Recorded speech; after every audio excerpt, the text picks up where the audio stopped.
Okay, you mentioned a word there that I thought would maybe be the biggest one, genetics. What's the role Yes. of genetics when it comes to Yes. lifespan, longevity, Yes. quality of life? Central. And it's interesting that the way you asked, genetics is insanely pertinent to how long you live and explains almost all of the variance for those wacky stories you hear, which are often false and sometimes true. The thing is, Grandpa probably had just the right stuff genetically.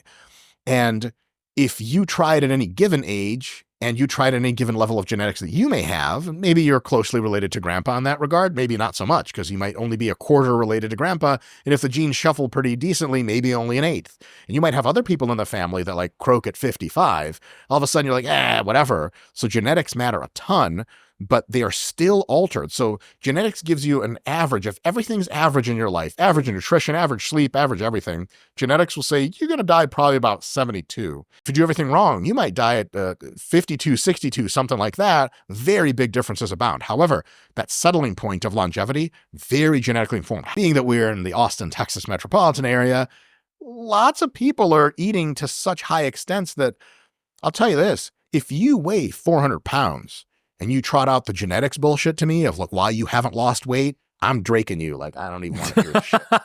Because, you can really do unbelievable damage and shorten your life substantially. It kind of doesn't matter where your genetics are at that point. If you're talking genetics, does that mean all grandparents and both parents seem to have lived for quite a while? Most people haven't done a full genome assessment or whatever. Yeah, there's a bunch of those kinds of things.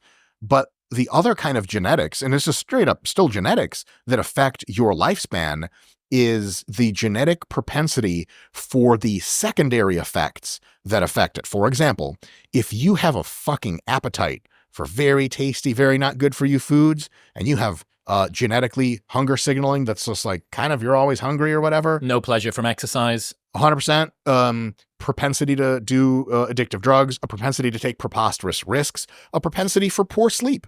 That's not under the hood stuff. It's going to affect what's under the hood, but it's expressed in other measured variables. So there's two ways to look